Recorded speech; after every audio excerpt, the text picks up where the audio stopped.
Hey guys, I'm Jess. And I'm Lynn, and this is Don't Burn the Cookies podcast. As you guys know, each episode we like to talk about different topics with a common theme of how we would give advice to our younger selves. In this episode, we're talking about things that we do differently as parents compared to what our parents did, and what we kind of hope to achieve with that with our own children. Also, just keep in mind, if you want to ask us for advice on something that's going on specifically in your life, you can always send us an email at askdbcpod@gmail.com. Just include Ask LJ in the subject line. Also, if you want to share a story, like some gossip for the Tea Time episodes, you can also send the Tea Time gossip to that email as well. Alright, so I'm going to let Lynn kind of take it off to kind of start with what she does differently as a mom. She has 2 kids. No, you have 3 kids actually. And 2 that are younger, under the age of 8. And then 1 that is, how old is? He will be 21 next month. One that's 21.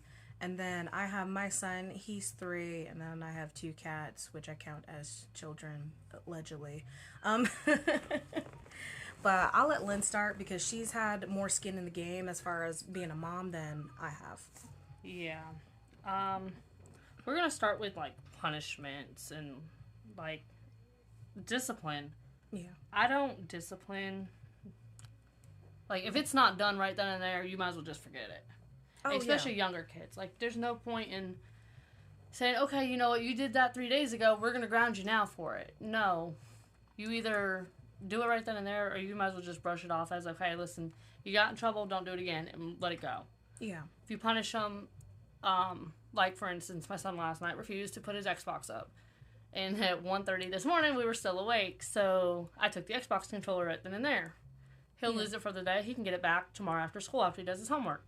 Yeah. I'm not going to drag it out for a week, 2 weeks. Yeah. He's 8. He's a kid. That's what they do. They like playing games. Okay. It's kind of similar to how I see people talk about disciplining certain pets because they don't know better unless you take care of it when it happens. Mm-hmm. Like, especially people who are potty training dogs are like, well, if we happen to pawn a puddle, we can't discipline the dog in that moment because the dog don't understand. But if you see the puddle happening in the act, then you do it. So that makes more sense to also do it for kids too. I'm not saying kids are animals. Well, my dog's like a human, so yeah, she understands. Like, if she's doing something, I'm like, hey, that's the end of it. She'll drop it, and she's like, oh, whatever, no big deal. Like, she knows I messed up. Like, she could be laying in the yard and she get ready to bark at somebody, and I just got to raise my voice, and her ears will go back, and she's like, oh yeah, I'm not supposed to be doing that, and she'll get up and walk away and come sit by me. Oh yeah. So that's smart. I like that. And two, it's not annoying from a kid's perspective. Because I remember being a kid and, like, being yelled at for something that happened and that was known by the parents or foster parents in my life a week prior. And then they took care of it a week later. And it's just, like, it made no sense. It didn't teach me anything. I remember, like, being a kid and thinking, like, wow, these parents... most of the time it was with foster parents more so. But I remember thinking, like, wow, these people are really fucking dumb. As a child, you know, because it didn't make sense. Or your punishment be drug out for a week or 2 weeks or a month, and you're like, well, how is this fair? Okay, I messed up. Yes, I'm a child. Yeah. Kids are made to make mistakes. Mm-hmm. That's how they learn. Yeah. Okay, you made a mistake. Guess what? You lost this for a day, or you lost it for 2 days, or the weekend. Yeah. But to sit there and go, okay, well, you've lost your CD player for a week. I don't know about y'all, but I like my music. It keeps me calm. It keeps me relaxed. Mm-hmm. I actually get stuff done when I'm listening to music. Yes.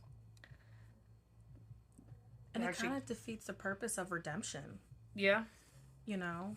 It's like going into chores. My kids are allowed to turn their TV on a music station. Yes. And listen to music. They can turn on the YouTube music as long as it's music. Mm-hmm. I don't care. If they're cleaning their room, that's fine. You want to put your music on, put it on. Yeah. I mean, I watch my FBI shows or my Criminal Minds with my phone on. I put an earbud in, I put my phone up where I can see it, and I clean. Oh, yeah. But they realize, okay, well, Mommy can do that, so can I. Well, that's fine. I don't care as long as you're cleaning. Yes. And that goes into chores. I don't know what your son does for chores. He doesn't really do a whole lot. Yeah. Like, I'll encourage him to, like, pick up his toys And I won't be like stern about it where it's like you have to pick up all the toys, but I do try to make sure he tries to participate for at least 50% of the cleaning. Mm-hmm. Or for instance, he took a expo marker a couple weeks ago and he wrote on the walls for the first time. Mm-hmm. And so I was like, okay, let me get my Mr. Clean magic eraser and let me show him what happens when we write on walls. Mm-hmm. And so I wasn't mean about it. I wasn't like yelling or screaming about it because I know it's going to come off with a Mr. Clean magic eraser. Mm-hmm. There's no need to scream if there's a solution. Yeah. And I gave him a Mr. Clean eraser, and I took one myself, and I showed him. I was like, okay, wipe the walls. And he probably cleaned that wall at, he probably got it clean about 50%. Mm-hmm. He's obviously not going to get it 100% because he's 3 years old. But yeah. I was like, good job. And when he got it to about 50%, I was like, good job. Thank you for cleaning up. Mm-hmm. And I always thank him and show gratitude. Like, thank you for cleaning up your mess. Make sure we don't do that in the future. And then send him on his way, to be honest. Yeah. And then, of course, I went behind him and cleaned the rest of it. Well, but he's like 3. Like Levi. He's autistic and severe ADHD. Yeah. Trying to get him to clean up a room, which he can literally drag out a ton of stuff in like a 30-minute period. And you're like, wait a minute, I just cleaned all that. Mm-hmm. You go and you're like, all right, let's clean it. But his mentality is trying to get him to pick up stuff. Yeah. And he's just all over the place. Like, he's doing this and he's doing this and he's doing this. And you're like, okay, well, help me clean this. And if you help me clean this little bit, Yeah. then you can go do this. Oh, okay. So I like that. It's like, all right, if you want to play video games? Mm-hmm. Okay, well then I need you to clean up this little area over here and then you can play video games. Yeah. Then when he's done playing video games, I'm like, all right, you know what? Let's go back in your room. Let's clean up this area now. Yeah. And then we can go to the creek, Yes. which is his favorite thing to do, to go fishing or play in the water. It makes it a lot easier to break it up. Yeah. And then there's times I'm like, all right, I've done tried for a week. I'm exhausted mentally, physically. He did half of it. I'm going to go clean the rest up. Yeah. And I feel bad, like, putting, like, I'm not going to make KJ clean it because he doesn't comprehend why he's cleaning up a mess that he didn't make. Yes. He's 8. He's not, it's not fair to him. Yeah. To clean up something he didn't do. Well, I'm sure he wants to also go to the creek. And if Yep. he's here cleaning up after his brother while his brother's at the creek, Yep. that he's going to feel a certain way about that. Yep. And it's not fair to him. He doesn't make the mess. They're at the age now where KJ wants his own room. Yeah. So we're working on that situation. Because I can foresee now the younger one's going to have the trashed room and the older one's going to have the OCD. Everything's got to be perfectly in place room. Mm-hmm. Because that boy can take a drink in his room and it goes on the same spot on the dresser every time. Oh. And if there's stuff there, he moves it off and puts his drink there. Okay. It has to be Just perfect. so. Because then he knows where it is, like his Xbox controller and his remote. When he gets off his bed in the morning, he puts it on his desk Okay. in the same exact spot every day. Oh, wow. So he knows where his stuff is. He keeps up with his stuff. That's good. So I feel bad, forcing an older child to take care of a younger child. Yeah. That's not their job. That's our job as parents to do that. Exactly. And my kids don't have many chores. Yeah. You pick up your room. Okay, you drug stuff out in the living room. Let's clean it up. Mm-hmm. Now, KJ's gotten to where he's 8. He wants to do, I want this. He wants a Nintendo Switch now. Okay. I said, okay, well, then we can do chores to earn money for it. Mm-hmm. I don't ask you to do stuff around the house. I don't make you clean the floors. I don't make you dust. I don't make you do the laundry. Yeah. Now, if I'm really busy, I'm like, hey, I need you to swap that laundry for me real quick. He'll jump on it. Yeah. No questions asked. But chore-wise, they don't have chores. Yeah. Like, my animals are my animals, not theirs. Okay. They do have the chick that had the babies, hatched out the babies. That is their chicken. Okay.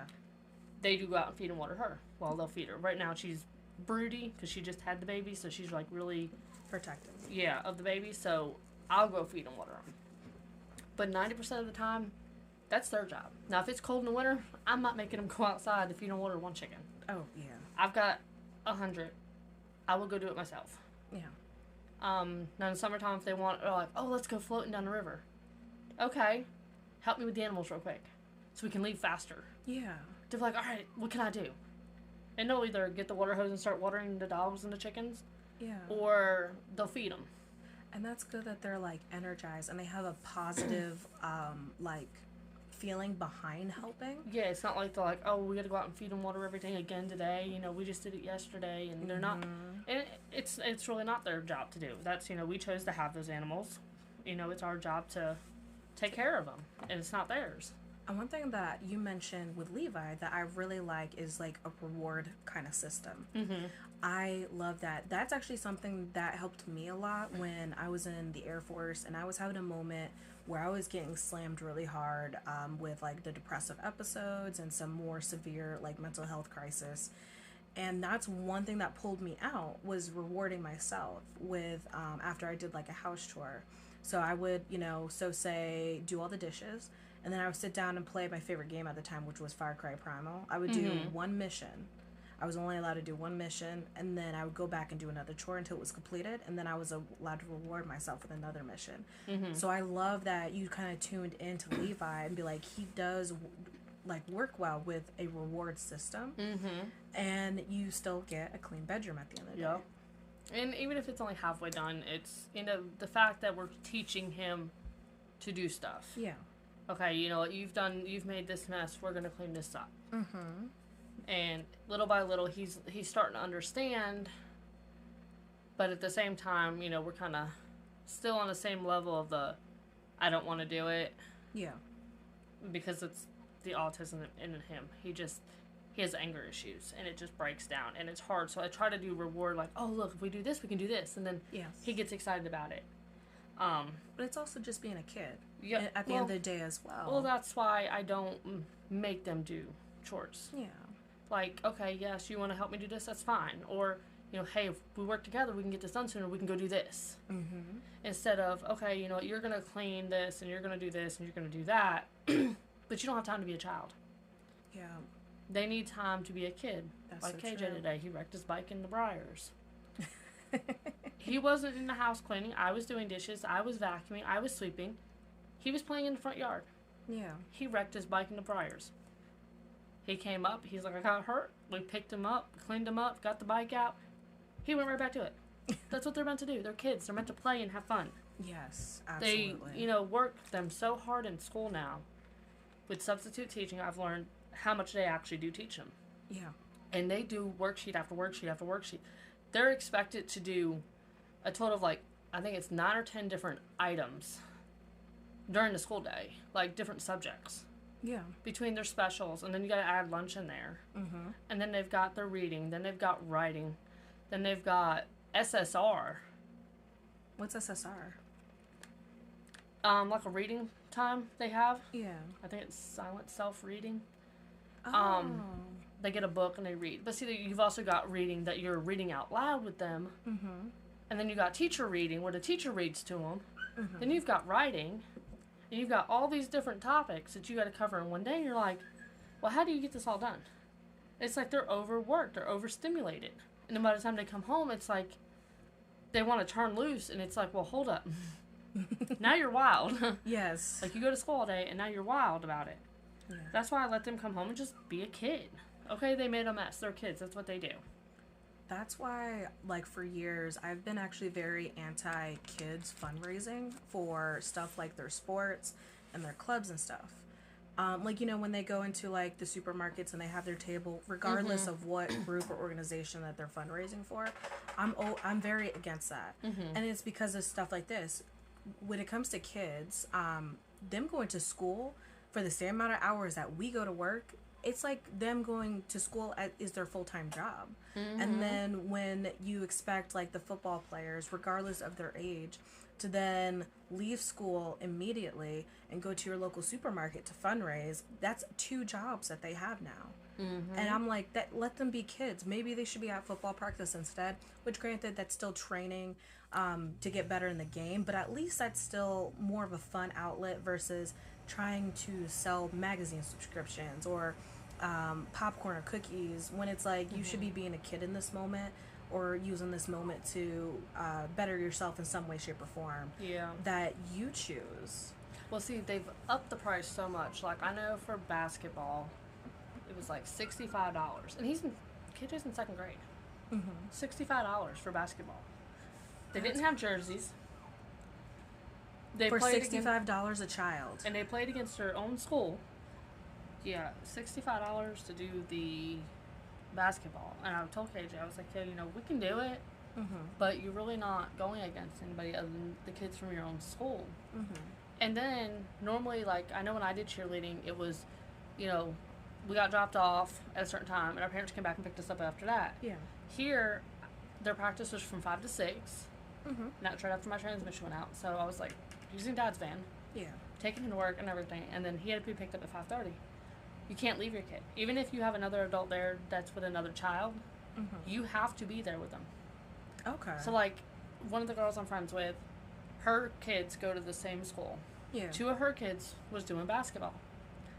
So I was like, hey, if we get, KJ on with your son, can you just watch him? I'll drop him off. You watch him so I can go get my dad and take him home and come back. And she's like, yeah. Well, they're going to find out they wouldn't let me do that. I had to physically be there. I can't be in 2 places at once. Yeah. So I felt bad because I was like, yeah, you know what? $65. Tim just went out for his back surgery. I was like, can't do this right now. Yeah. So we kind of like left that alone and didn't worry about the basketball. They didn't want to do baseball. It's the same thing. It's the school because it's a small school. Yeah. So with their school, they don't really do county stuff. Even though it's a county school, Yeah. it's a public school, but they don't do like with other schools. They kind of just stick to themselves and do their own thing. Like we did a fundraising thing for their outside door classroom. Okay. Where it teaches them to plant stuff. They learn about different planting, building, stuff like that outside. Animals. We sold donuts, Krispy Kreme donuts. Yeah. But there was a positive to it. If you sold somebody donuts, I think it was $100 in donuts. Yeah. They get an extra hour of recess, and they get an ice cream party. Okay. The same day. Their recess is normally about 35-40 minutes long. Yeah. So I was like, well, extra hour of recess and an ice cream party? Yeah. So, of course, I killed myself the night before it was due to collect money from everybody. I think we ended up selling $290 in donuts between both the boys. That's awesome. And they come this week, so I guess I get to do and see, I did all the fundraising. They didn't do nothing. Yeah. I mean, they went with me to a couple places because they wanted to see, some of their friends. And I think that's a reward that's worth it because some fundraisers would be like, oh, if you get to this tier, you could get a sticker. And it's like, what? Yeah. But an hour of recess, even just that alone. Because that day they I'm have like sold an as a hour and a parent. half of recess. Yeah. Plus their ice cream party, because the ice cream, they're going to combine their recess times to where their ice cream parties during recess. Oh. So it's not like they're really outside running around for an hour. Yeah. They're sitting down eating their ice cream and then they can go play. Yeah. So I was like, it's worth it because it runs their energy out of them before they get home. Absolutely. And it shows them, okay, look, if you do this, you get a reward. Yes. Which is what I implement at the house. Love that. And like screen time here. A lot of parents, I know you limit screen time. Not so much anymore. Not so much In the anymore. beginning, I was that parent that was like, no screen time. But now I'm just like, go watch your Arlo the alligator. I don't give a shit. As long as, I feel like as long as it's educational. Mm-hmm. Like KJ's to the point that, he's smart. He's very smart. Yes. He's on a 4th grade reading level. He's in 2nd grade. Yeah. He can write in cursive. Mm-hmm. He can add, subtract, multiply, divide. He's in 2nd grade. Oh, wow. So him, not so much. Levi, yes. Yeah. I'm like, look, you're going to do this, and then you can watch something on PBS Kids. Yeah. And then he'll get mad, well, I want to watch it. No, you're not watching that. And he was into watching, kids at school got him watching, like, Huggy Wuggy. What the hell's that? Oh, God, girl. It's this creepy character. They come in different colors now. It was just blue. Huh. And was it Kissy Missy was the female. And they would come out of your closet at night, supposedly, and force kids to kill their parents. Oh, hell It was this whole thing on No. YouTube, and kids were... I want to say there was a kid that tried to kill his parents, or did, or hurt him, or something. It was on the news. It was on YouTube. It was on something. I seen it. Oh, my God. And I was like, we're not going to watch that no more. Like, KJ likes it, but he watches the original. It was a cartoon character, is what it was. Then it went to something creepy, and it has, like, sharp razor teeth, and they wanted one at the mall, and I was like, no, because now I feel. I don't know if I want it in my house because I'm just weird like The that. pretense It's of like it. the dolls. Yes. I can't do the dolls in my house because they make me think of they're gonna come alive and kill me, type of thing. I don't know. I don't like porcelain dolls. But dolls is a common fear with a lot of people. Like, for me, I don't want the porcelain dolls because it just ruins the aesthetic of my home. Well, see, now the boys got a bear from Tim's aunt, and I was like, oh, it's a cute little bear, and it's got like a tie dye, I think, or yeah.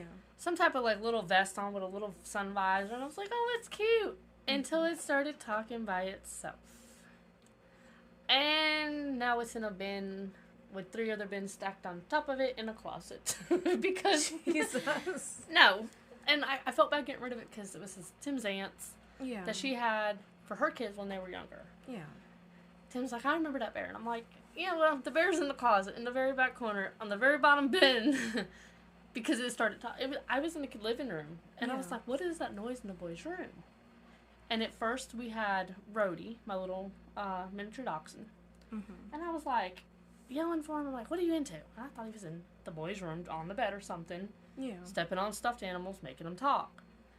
And I look beside my feet, and he's curled up in a ball on his bed. So I walk in there, and the bear's talking. And I'm like, okay, turn it off. I come back in the living room, and I hear it talking again. Yeah. I'm like, the switch is off. How is it talking? That So I doesn't- went to pulling stuff out of the closet, and I threw it in the very bottom bin. I said, nope. And I pulled the batteries out. I think that's like the Furby effect. When we were growing up, Furbies used to gosh. malfunction that way too. And maybe because And it's they're so old. old, there's something with the wiring that's just slightly off with the old shit that it makes that happen. I don't know. It's weird. But I won't. Mm-mm. Jesus. Nope. Not happening in my house. That's a good gift for like when your kids grow up and end up having kids of their own. You just give it to them at the baby shower, so it still stays in the family, But it's but out of it's your not house. your problem. Oh man. But that's like back to the screen time. Like I don't allow. Like Levi's allowed to be on there. Like at night, he's allowed to watch. He watches Masha the Bear on Netflix. It's one of his favorite. And come to find out, the child is actually autistic. Really? Yeah. So she like bounces off the wall. She's always getting in trouble. Always destroying something and making Yeah. Bear mad. And I said, reminds me of Levi. That's what he does at home. He destroys everything. Like he's got to tear everything up. Yeah. He's got to get into everything, and I'm just like, that's Levi, Yeah. just a girl version. And he'll watch that and go right to sleep at night. But like KJ, he'll stay up to about 9 o'clock watching whatever. I mean, I can see what he's watching on my phone. Yeah. It's not like I don't know what he's watching, and he knows what he's allowed to watch and what he's not allowed to watch. Yeah. He was the one at 2 years old wanting to watch Chucky. And he Oh, would watch wow. it, and it doesn't bother him. Yeah. I don't care. Okay. Everybody's like, I wouldn't let him watch that till he's like 13, 14 years old. Well, guess what? You want to watch it, and now if you get scared, that's on you. But you're not getting in my bed. Yeah. And I think that's like a case by case basis. Like some kids shouldn't, but other kids are remotely unaffected by it, to be honest. Yep. I mean, look at all the scary movies we watched. Granted, we were a bit older. We were like preteens and teenagers. Yep. But like the boys, they loved those scary movies just as much as we did, and they were much younger than us. Yep. And I think it's just a case by case basis of what kids can handle it and what kids can't. But I think as far as limiting screen time, the most I do is if I notice Mason isn't watching his cartoons on the TV, I'll just turn it off and let him continue to play and play it out. And then he'll be like, when he finally gets around to it and he's like, hey, I want to watch something, I will offer him another like activity to do. So I'll be like, do you want to paint? Do you want to go outside? Just to try to keep that screen time down. Yeah. But I try to do it in a way that's like natural, that's Yeah. not so strict. And a lot of times he'll be like, yeah, I do want to go outside, or yeah, I do want to paint. So that keeps the screen time down because I've given him more activities to do Yeah. other than just him playing with his toys. Or sitting in front of, because it is bad for their eyes to sit there in front of a TV 24/7. Because like I know my eyes bother me once I'm on the computer long enough, and I'm like, all right, I've got to stop. Yeah. Or that's like a lot of times, like when I'm watching something on my phone, earbud in, yeah, I'm listening to it. I know the characters' voices. Mm-hmm. So 90% of the time, I'm really not even watching it. Yeah. I'm just listening to it. And every once in a while, like, I'll set it up on top of my desk or up Mm-hmm. above my stove if I'm doing dishes. And I'll glance over it to see what they're doing. Okay. Or, like, I even do that in the car. I'll put on a movie and just throw my phone down in the center console and totally forget it's on. And I hear it the whole time while I'm driving. And I just listen to it. There you go. I used to do that a lot when I used to be a courier. I would find YouTube series, basically YouTube podcast almost, that I really liked, and most of them would be like history stuff because I just love learning about different historic things. And I would just put that, I would just put a YouTube video on, not even watch it, but just listen to it. And I was obsessed with this one series on YouTube that was the dangers in the home in this era and that era. I would listen to those all day long. Oh goodness. But no, I don't make them, limit their screen time. Yeah. I mean, they're kids. They're in school all day listening to somebody talk. Yes. If they want to watch TV and relax, go for it. I mean, that's what we do as adults. We come home, we're like, put our feet up and turn the TV on. Yes. Yes, and we're a very active family. Very active. Yeah. We go all the time from like 8 in the morning. I'm normally up before that. But on the weekends, like this morning, we didn't get up till 8:30. But the boys have been outside since. Yeah. They haven't been on a phone. They haven't been on watching TV, playing video games. Nothing. They just go. Yeah. They've been riding bikes all morning. So yeah, when they come in this afternoon, when it goes to raining, because it's supposed to rain later this afternoon, Yeah. they'll be on watching TV or playing a game on their phone or the Xbox, and I'm fine with that. Yeah. It keeps them out of my hair, and they're doing something they enjoy. I can get stuff around the house that I need to get done, and they're not sitting there, Mom, can we do this? Mom, can we do that? They're doing something. You want to do it? Go. Do you let your kids like watch stuff on TikTok? KJ, yes. Okay. Levi, no. But I've noticed like there's different sides of TikTok. Yeah. Like KJ is on like a dancing side. Okay. That's It's good. where it's these younger kids that all do dance moves, Yeah. and he has learned to do a bunch of different dancing. I thought about actually putting one of his dancing videos on the podcast page for TikTok because he's very, very good, Yeah. and he loves to dance to Jelly Roll. Okay. And everybody's like, "Oh, but that's for adults at music." I don't see where you get it's adult music. It's music. Yeah. He likes the beat. It's a fast-paced beat, and he can dance to it. Yeah. So why not just let him listen to it? Like I said, his mentality is much older than he really is. Yeah. He's only 8, but he's got like a mentality of like a 15-year-old. Yeah. He understands a lot more than people think. They're like, "Oh, he's 8. He don't." You'd be surprised. Yeah. And he'll get outside with the speaker on. He'll go, "Can I borrow one of y'all's speakers?" I'm like, "Yeah, get one." And I think we've got like 1, 2, 3, 4, 5 or 6 big speakers that are Bluetooth. He'll connect his phone to it outside and dance. Or he'll say, "Mom, can I borrow your phone so I can record myself?" "Yeah, take it." Oh. He'll set it up on the porch by the railing to where it's leaning up against the rail Yeah. on the floor of the porch facing out in the yard and hit record and go out there and dance. And then he'll go back and he's learned how to edit videos. I can't even do most of that stuff. Oh my goodness. And I'm like, dude, that's awesome. Or like he was out on the porch one night dancing and I took a video and I posted it. And it was Jelly Roll. And I think it was, I don't remember what song it was. I'd have to look it up. But he likes that song. And I was like, I'm going to post it on TikTok. And I tagged Bunny in it, Jelly's wife. And she commented on it. And he was so excited over that. Because he loves to dance. Yeah.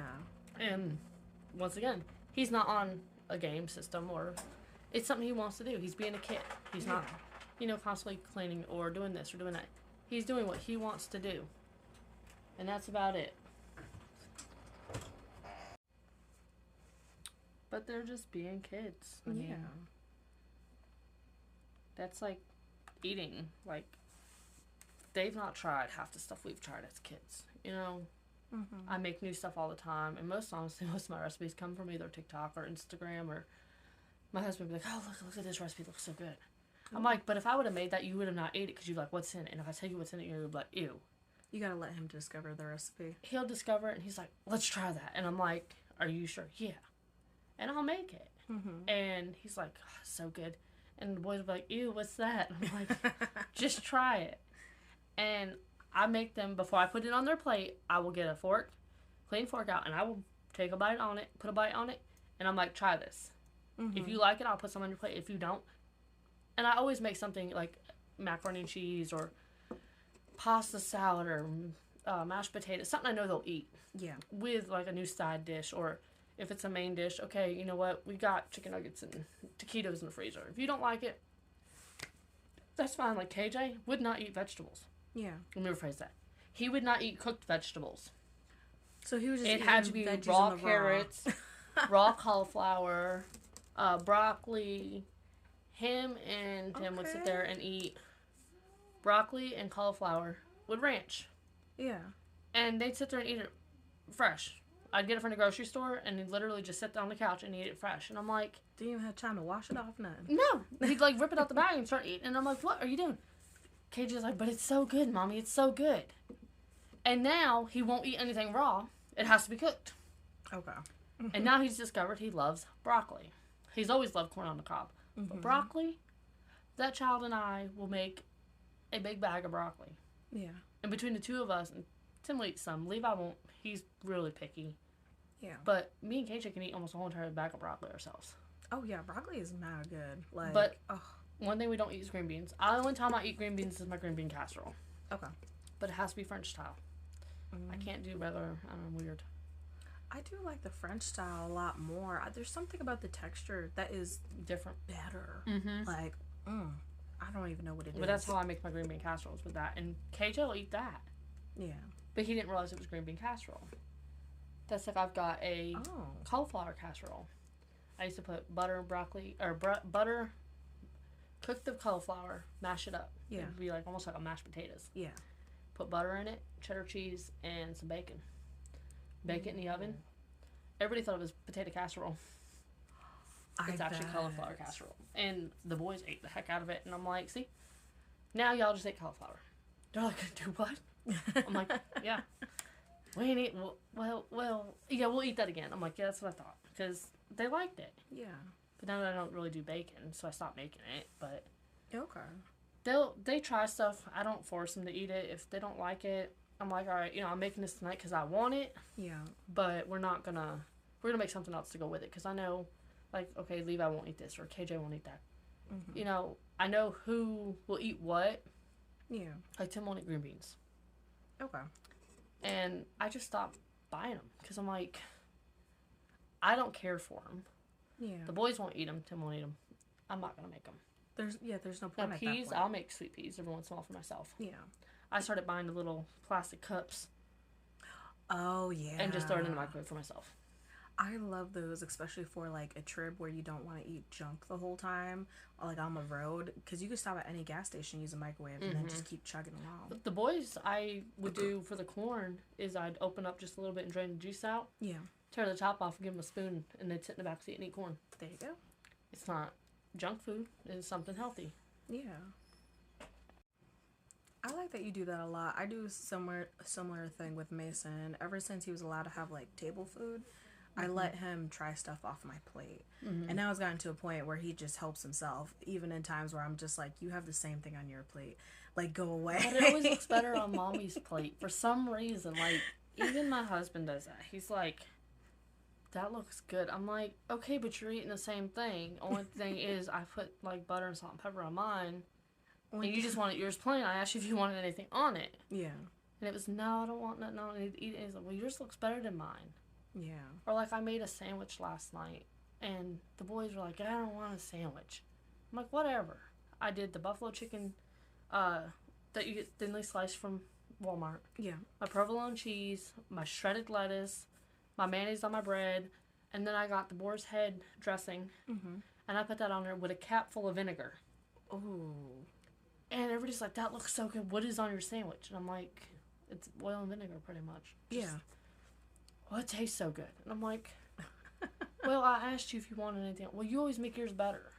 Well, because I know what I want, and I'm the one making it. Yeah. If I ask you what you want, you better tell me exactly what you want, Or, hey, why don't you make it like you make yours? There you go. I'm like, okay. Don't, you know, like even Dad last night, he was like, oh, that's so good. He said, I want a really big sub from Jersey Mike's. And I'm like, yeah. I said, me too. They're opening one in Mount Airy, by the way.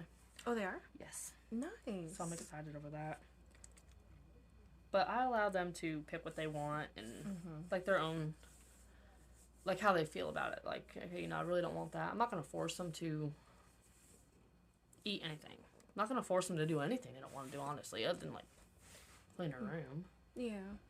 But I don't normally force them to, you know, even, like, talking to people.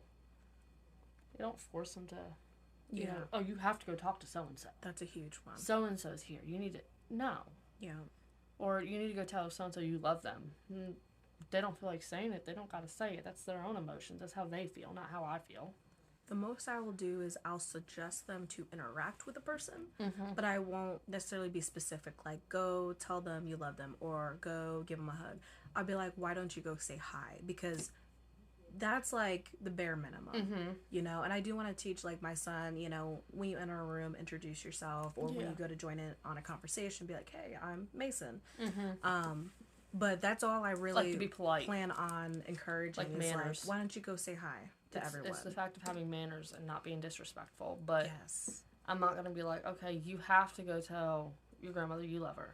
Yeah, exactly. Or, you know, go tell your aunt, you know, go give your aunt a hug and tell you love her because we're leaving. Like, I'm like, oh, Aunt Jessie's leaving. And they run out the door and have to give hugs.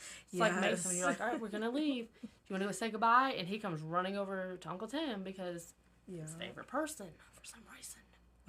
I'm going to have to start buying Cocoa Melon stuff to see if he'll love me more. Oh, you know, he loves a tall, wiry mountain man.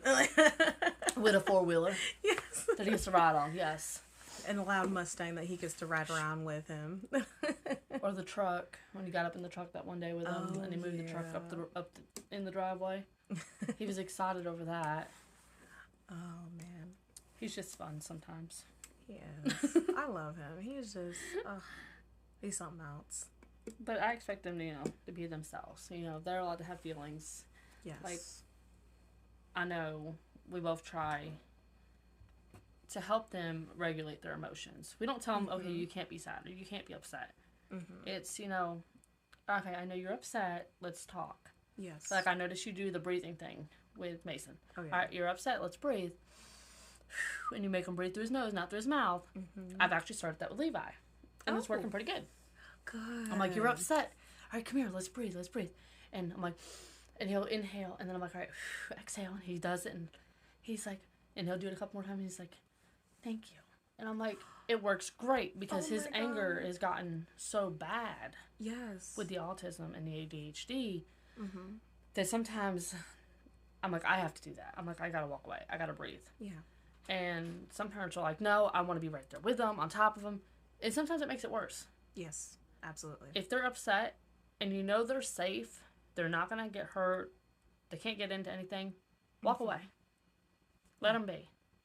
Like, I know there's been times where I've walked out on my porch because I'm like, all right, I need to breathe a minute and go, okay, you know, he's a kid. He's trying to learn his emotions. Yeah. And then I need to control mine because if mine's out of control, his is out of control. Absolutely. And then I walk back in and I'm like, all right, let's breathe. And he'll breathe with me. Good. And, I mean, that worked out great just watching you do it. And I was like, well, maybe I'll try that with him. Yeah. And it seems to be working. And I love the breathing technique because that's something they could take into adulthood. Hell, Yeah. I do that when I'm about to have potentially a panic attack in public. Yes. I find like a little area that I feel most comfortable at. And this happens a lot at like the Concord Mills Mall because I fucking hate that mall. But I'll find like a little corner of the mall that's not as crowded. Still crowded, but compared to everywhere else, no. And I'll just breathe for a second. And it's a skill that they could take into adulthood. Yep. It really is. It's not something goofy, you know. I mean, then they teach you to do that. Like, if you're having an anxiety attack, like, I have anxiety, and it does get to me sometimes, and I'm just like, I need to breathe. And Tim's like, are you alright? You're breathing weird. I'm like, just give me a minute. Let me breathe. Our process. This is how I'm going to process this. And actually, I've started locking myself in the guinea lot.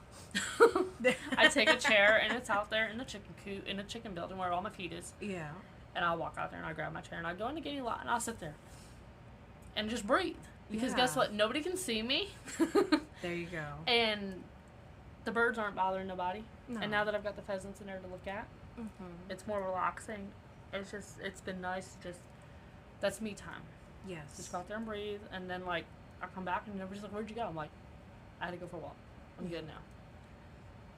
That's like, it gets overwhelming. You've got 2 kids wanting something, your husband wanting something, and you got all these animals. And I'm just like, Yes. All these needs that need to be met, but not really anything to meet your own, so you just need a moment to be like... Yeah.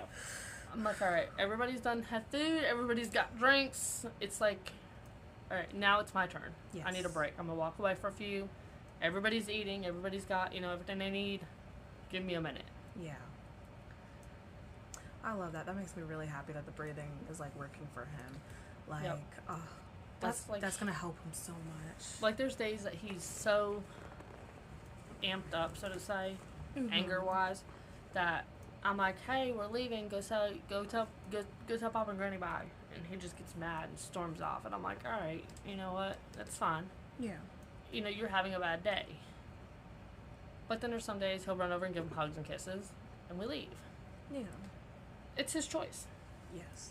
He doesn't want to hug somebody, he doesn't want to kiss. I'm not going to force him or get mad at him and be like, well, you didn't do that. He's a kid. Yeah. He should he should feel some type of control over what he does. Yes. And not feel like a robot, like, okay, you have to do this, you have to do that. That's like, I'm like, okay, we can either do this now or we can do this later. And that's another thing with the cleaning, like the options. Okay, we can do this now and get this reward, or, you ain't got to clean now, but we're going to clean later. Yeah. So it's your choice. We can either do it now or later and go on about our day. Yeah. But I try not to force them, unless it's something like serious, like we need to do this now, get in the car, we're leaving. Okay. Yeah. Like, I've got to go to the grocery store. You need to get in the car, we've got to go. Or at the grocery store, like yesterday, Levi had a fit because he wanted cookies and fruit snacks and M&Ms, and I'm like, no, stop. Yeah. Put it back. Normally, I don't have a problem going, okay, normally I give them each $20. Okay. Yeah. That's their spending limit. I don't care what snacks and drinks you get, but it stays under $20 each. And guess what? That's your snack and drink for the week, and that's your drinks and snacks for the week. And when you're done, that's all you get to the next weekend. I like that. So they spend it, like, KJ's learned to spend his wisely. He's like, I can get 4 bags of chips, because they're $1 something a piece. And it's the Walmart bags, the big bags. Yeah. So he gets like 4 different types of chips and a box of cookies or, something. And he gets his box of juice boxes. Or every once in a while, I'll let him get a 6-pack of soda, like the little mini root beers. And that's what he gets for the week. That's it. After it's gone, you don't have anything else till next weekend. Yeah. Like, Levi got a thing of cookies yesterday and a pack of fruit snacks, but he had to share that with KJ. Because it wasn't grocery shopping time. I just had to go get a couple things that I missed. So I'm like, you've already got stuff at home. Use it up, and when it's gone, that's it. I like that because that also teaches them basic economics. Spending. Like, very bottom of the barrel, like, okay, I could get this amount of chips, or I could get this amount of gummies, or this amount of soda. It's like you're really starting to teach them finances. How to spend their money, and I'm like, KJ's learning now taxes. Okay, well, it's $1. It says it's $1.86. Okay, well, you're looking at about $2 to back because of taxes. He's like, what's tax? And I explained it to him. And he's like, okay. He's like, I understand that now. So every time, like, he'll see something for like $1.50, he's like, okay, so it's really $2. Yeah. And he runs it through his head, and I've even given him a calculator he'll carry around the grocery store with him. Or his phone. He'll get his calculator on his phone out, and he'll add it all up as he's going. Yeah. And he's learned, okay, I only have $20. And he's like, but I really want that. I guess I can put this back and get that. Oh my goodness. And it's working out so well. I love it. And I got bins to put their stuff in, their snacks in. Yeah. So they get their bin. It's not like we can go in the cabinet and pull up what you want. It's up in the cabinet. Neither one of them can get to it. Okay. So I have to, they're like, come and snack you up, and I'll get their bins out, and I set it down, and they'll pick what they want out of the bins, and I put their bins back. Okay. You want to eat it all in 2 days? Go for it. Yeah. I'm not going to say, oh, you can't have another snack. Yeah. My kids are like rails. They're toothpicks. No, they're country boy strong, where they look like rails, but they could throw like a bale of hay over their head. Like Definitely Levi. Definitely Levi. KJ, not so much. Levi, yes. I don't know. KJ's gotten pretty strong recently. Like, they were play fighting in the yard yesterday, and Levi flipped KJ over his back, and I was like, oh no. Oh God. I was like, no, we're not doing it anymore. All right, so like a lot of the things that you mentioned, 100%. I do that with my kids, like Yeah. 1,000%. One of the big things, and I actually talked about some of these things with my therapist too, of how like I just want to be a better mother and be there for my kid, is like the number one thing is just being involved. Yes. Growing up in multiple different foster homes, and then even after being adopted, I kind of just felt like there really hasn't been many parents that were really involved or invested in me and Julia. And like maybe there was like one foster parent, but they ended up moving out of state, so it didn't last, unfortunately. But other than them, we've never had parents, in my opinion, that really were like Involved, actively yeah. involved. You know, like for example, when I was in high school, I entered in the school's art show, and like no one from our family went to the art show. And it's like, it's stuff like that. Well, I didn't know about it. I would have came. Well, no, you didn't know about it. That was different. But I would have came. but no, but it's just like little stuff like that. Is I try to find ways to be more involved with Mason. So like that's why when we went to Atlanta to go see my friends Elizabeth and Ryan, we took Mason with us. And then even when I went back again, just me and Mason, for Thanksgiving, to spend Thanksgiving with him one year, I wanted him to be involved with that process, being a part of going to the airport, flying on a plane, you know, even staying at other people's homes, and, you know, getting to see stuff like the aquarium down in Atlanta. What else did we do while we were down there? I think we were going to go to the zoo, but we opted not to, because Dominique, he has really bad allergies when he's at like zoos and stuff.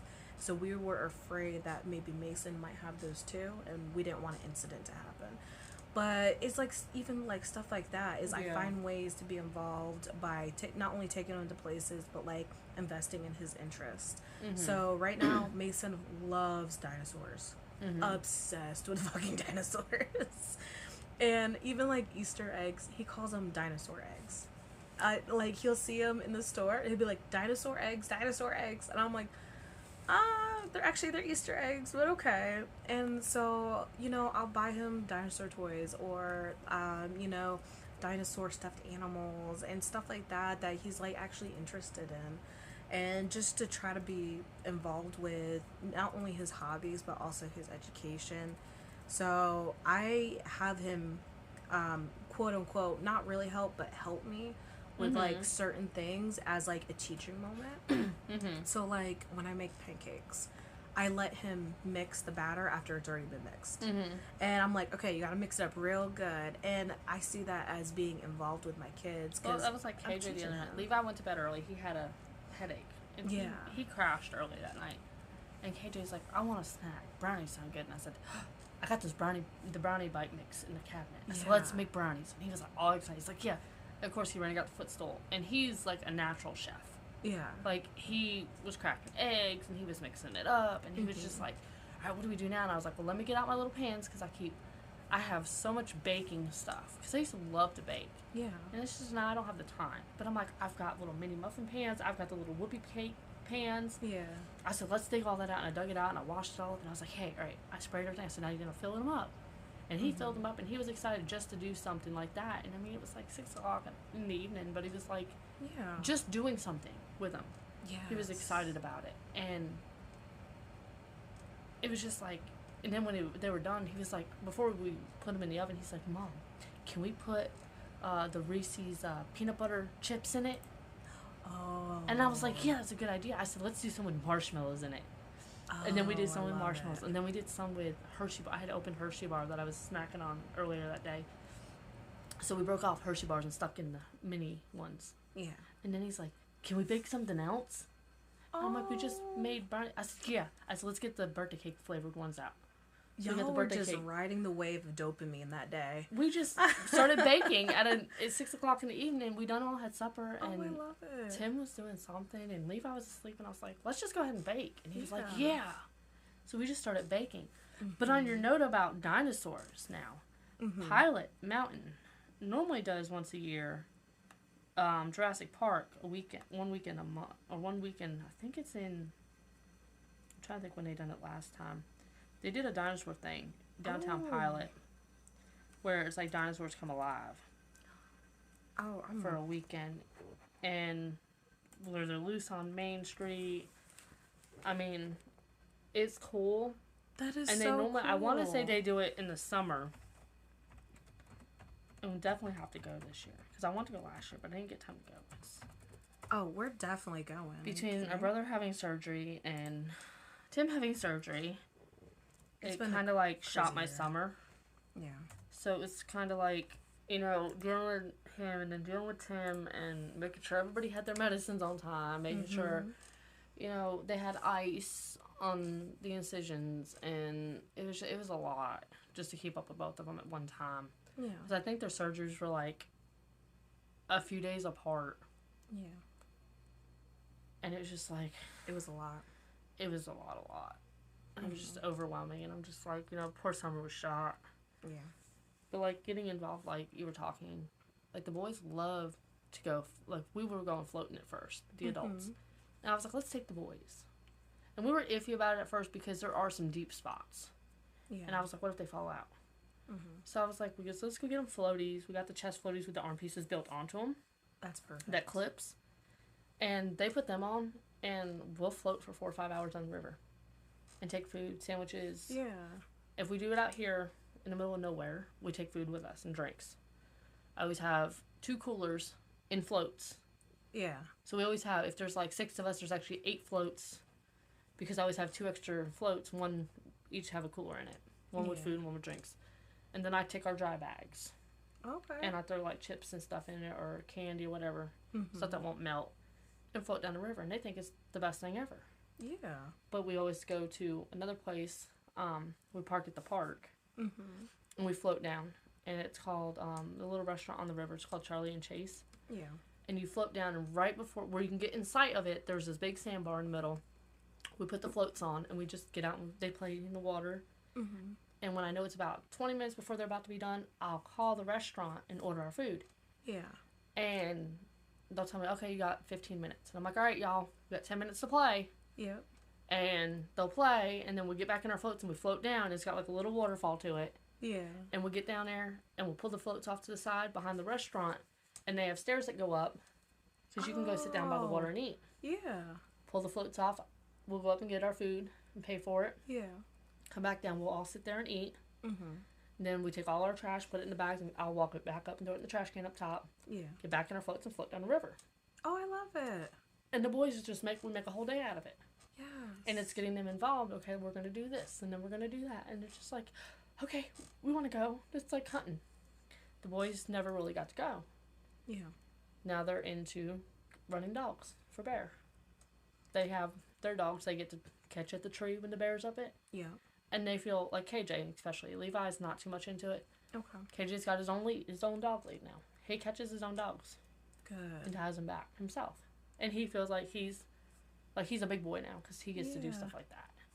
But definitely keeping him involved is definitely a plus because it helps them also like grow up a little more and there's more responsibility to it and they Yes. realize they can do more stuff themselves Yeah. rather than being, you know, oh, I'm just a kid, I can't do that. Exactly. And also it's just these are we're making memories with them right now. Not 10 years from now when they're in your case 18 and 15 years old. We're making memories with them now, and being involved now is what determines how they look back at this time. And when they tell goofy stories about their mama and how she busted her ass at the creek, or or daddy trying to get in the float and it catches right at the waterfall and Yes. he misses the float and goes under yeah, and goes to grabbing for the float and grabs on, barely just grabs on, and it drags him down because literally they started going down one at a time yeah, through the waterfall, Well, he'll get out and he'll be the last one. He'll kind of like straighten it out. Mm-hmm. This is before all his surgeries, and it was so much fun. And he'd let one go at a time. He'd hold them back because they're all tied together. And they'd start going down. Well, he went to get in it, and it pulled the float out from underneath him, and he landed straight down. Oh my god. We laughed so hard over that, and he goes, "That's not funny." And I was like, "It was actually pretty funny." I see these are like such good memories that they're always going to have no matter what. And it's like, be involved now. Yep. So then you could continue in the future having such a good relationship with them and continue making memories. Exactly. You really hit the nail on the head about allowing our kids to have their feelings, to feel their feelings, and also teaching them how to regulate their emotions. You really hit that like good. So I don't even have to talk about that. But I would do the same thing, where, teach him the breathing. But I also let him have his moments, especially when he gets hurt, to just cry it out. Because I want him to understand it's okay to cry it out, baby. Yeah. We all have these moments, whether we physically hurt ourselves or mentally hurt ourselves, where we just need to cry that shit out. I mean, there's times that, I'm like, all right, I done told y'all, stay off of that. Yeah. Now you fell? All right, I don't want to hear you cry. Suck it up. You wanted to do it? Suck it up. Yeah. But there's times that, like this morning with KJ, he ran right into the briars because he's learned to ride a two-wheel bike, but hasn't comprehended, okay, it's springtime, the grass is wet. Yeah. Just because you hit the brakes does not mean it's going to stop. No, you're going to keep going. And he's like, I hit the brakes, but they didn't work. I'm like, they work. It's just the grass is wet, and you stopped. He was trying to drift. He's learning how to drift. So I'm not ready for that, but he's only been riding a two-wheel bike for like a week now, and he's already trying to drift and do jumps. To have the courage and determination of an 8-year-old, I know. wish. But he went right into the briars and barely went off the edge where it drops off my front yard into that road. And he sat there crying, and I'm like, it's all right. You're fine. You're fine. Just get up. Come on, you're good. And he got right up, and he's like picking briars out of his leg. He's like, I had one in my face. And I'm like, he was still picking them off when I pulled up here. And that was like 20 minutes later. And I was like, whatever. But I didn't yell at. I'm not like, I was sucking up. No, it was an accident. It happened. Okay, you got hurt. You're good. Yeah. You're good. You got this. Like, Levi, on the other hand, it probably would have been a whole day dramatic scene because he's not going to let it go. Yeah. Like, he had that black eye from school, and he came home, and he was like, Mom, I got a black eye. I'm like, you've been at school for over an hour. I know you had the black eye. Yeah. The office then called me and told me you had a black eye. She even sent me a picture of it. Yeah. Because she's like, I got your babies. I'm going to take care of them. I'm going to look out for them. I'm like, I appreciate it. And she sent me a picture. Well, then the teacher sent me a picture. And I'm like, all right, he's got a black eye. I mean, he had a big knot under his eye and a knot on his eyebrow. I'm like, he'll be okay. Yeah. But then he came home, I got a black eye. He starts crying. And I'm like, you've been at school for over an hour. You've not cried. Yeah. Suck it up. You're fine. You have a black eye. Oh. And then he was fine. He, went about... I mean, there's times to let them have their time. But there's times, Levi gets so emotional, I'm like, all right, yes, you have a black eye, or yes, you scraped your leg. That was, 6 hours ago. Yeah. You're good. Yeah. Trying to teach him, okay, yes, just because it happened doesn't mean you have to cry the rest of the day over it. Yeah, and I think that comes back to, the emotional Trying to control, yeah. Where it's, you could talk about it like KJ does, but let's... it's already happened. Yep. You've already accepted what happened and processed the feelings for it. So now you, still talk about it. Yeah. But maybe just, dial it back because you already went through that, you know. And I think that's really good. Or there's a girl I follow, and I absolutely love her. She's so sweet. She's got, her son is deaf, so she does a lot of sign language. Yeah. And he doesn't like wearing his implants. Okay. He has them, but he doesn't like wearing them. And she's like, I want to give him that option. Whether he wants to wear them or not. She goes, but I know sign, they do a lot of sign language. Yeah. And he had a meltdown because she said, no, you can't have, I think it was candy or something or cookies. And he wanted 3 of them. And she's like, you can have one. And he just went to screaming and having a meltdown over it. And she let him have his moment. She said it had been about 20 minutes. Yeah. And then she started recording for a TikTok video. And she's like, look, your emotions are too loud. You need to tone your emotions down. And everybody was giving her hate for it. Well, why are you telling him to tone his emotions? If he's done had his moment, you might not see what goes on behind the camera. That's true. She was just showing a part of how she gets him to calm down. Yeah. He's already had a moment for 20 minutes. Yep. She's now teaching him, okay, your emotions are loud. You need to tone your emotions down. Yeah, she's moving into the next stage of, Yep. acceptance and processing. Yep, you've already had your moment. You cried it out. We're going to now calm down now. Mm-hmm. But I like how she used the words emotions are too loud. Yeah, You can have your emotions, absolutely. but when you're screaming bloody murder at the top of your lungs for 30 minutes, okay, I know I get headaches easy. Yeah. And I'm like, look, we're not going to scream like that for 30, 40 minutes at a time. Yeah. You didn't like what I had to say. Okay, you can have your moment. Yeah. Okay, but now we're going to tone it down because you have to think about teaching them to think about everybody else's emotions around you. Yes. Yes, you're allowed to have emotions, but now we're going to calm down. You can still be upset, Yeah. but it needs to be a little bit quieter now because everybody else is dealing with your emotion now too. Yes, absolutely. And it's teaching them respect for others in that aspect.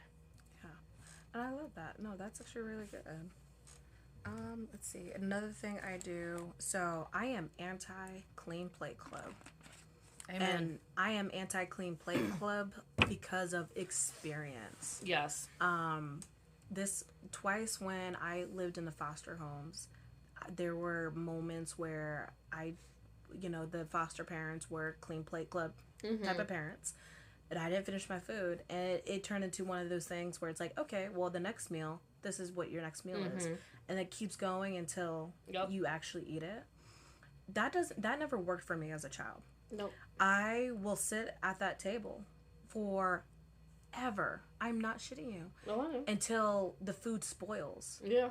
And I will let that food spoil before I have even a bite. And that's how I was as a kid. And the first time it happened in a foster home, I went, I want to say a week or 2 weeks, not without eating, because I did go to school and I did eat at school. Yeah. But outside of school, I went 2 weeks without eating. And so that's, the 2 weekends, your dinners. Yeah. Not the breakfasts, because we have breakfast at school. So I would only have, I only had, breakfast and lunch for 10 days. Yeah. Over the course of 2 weeks. And then finally I did eat it because it was getting to a point where I was actually getting sick.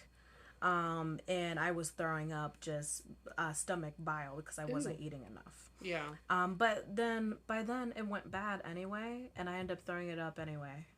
And then everyone got like a stomach bug in the foster home as like some karmatic revenge. Yeah. And I was like, Gotta love it. now looking back on it, I'm like, yes, fuck yes. But at the time, I'm just like, I don't understand why everyone's sick. I'm sick because I didn't eat for 2 weeks. Yeah, exactly.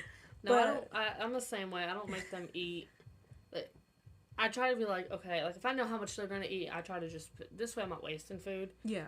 But like if it's something they've tried and don't like, okay, whoop-de-doo, they don't like it. Like I know, I like food. Yeah. Now if I make something for supper and I'm like, man, I put too much on my plate, but I really want to have a snack in a little while, but I ate most of my food, I don't care. I'm throwing it in the trash. I'm an adult. I do that. Yes. The boys, same way. Okay, you know what? I put a little too much on your plate, but you know what we're fixing now for snack, and I know it's going to be a big snack. I'm like, all right, guess what? You got to finish it. Throw it in the trash. Go feed it to the dog. Or if it's something chickens can have, go out and throw it to the chickens. Yeah. I don't care. I think the most I'll do is if there is a fruit or vegetable on the plate, if he doesn't want any more to eat, I'll encourage him to just take one more bite of that fruit or vegetable. And that's just so they get a little bit more of that vitamins in them. But if he's really pushing it, where he's like, no, I don't want another bite, then I'm like, that's fine. Yeah. You don't have to have another bite, and we toss it. We throw it out in the springtime or summertime. We throw it out to the birds and the possums that like to be in the trees around our apartment. And, it's not a big deal. But I do try to encourage them, okay, just have one more bite. Yeah. But it doesn't turn into a whole cycle of, okay, now one more and one more. No. That's just like being manipulative. Like, Exactly. I don't like that at all, and I wouldn't do that to my kids. Like, I try to put what's on their plate, what I know they're gonna eat. And Yes. like Levi this morning, he's like, I want an egg, just one. And I'm like, okay, I'll fry up one egg. Yeah. And I make sure it's fried up, and he sees it, and then I cut it up, because if not, then he's like, no, it's more than one. Oh. Because I'll cut it up, and he's like, I only want it one. And I'm like, all right, look, it's one. You want me to cut it up? Yeah. And then I'll sit there and cut it up in front of him, and he sees me cut it up. KJ, I don't even. He had waffles for breakfast. And Like, I give him options. It's not like, okay, Yes. you're having cereal for breakfast or you're eating eggs. I get tired of eating the That same part. thing over and over and over. But yeah, no, definitely anti-clean plate club. And one of the components of that is just knowing what your kids will eat and won't eat. Yeah. And that's one thing that our generation that we were raised by completely missed the point of like clean plate is they never took the time to really understand what we would eat and what we wouldn't eat, and that's what resulted in like kids sitting at the table for hours or kids being told they could only have this meal over and over and over again until they eat it.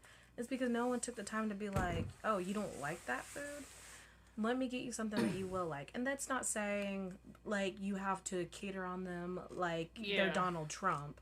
But it's just like, Or like know the what your reference kids we are always gonna- used to get was, this is not a restaurant. yes. But it's just like, it's a matter of knowing. If you know a kid doesn't like something, then it's like, okay, what can I incorporate into this meal that I'm already making that I know they will eat? Yep. It's as simple as that. And that's what I do with my son Mason. He's not picky, but that's something I always keep in mind when I do my grocery shopping, when I cook a meal, is okay, what is Mason gonna eat?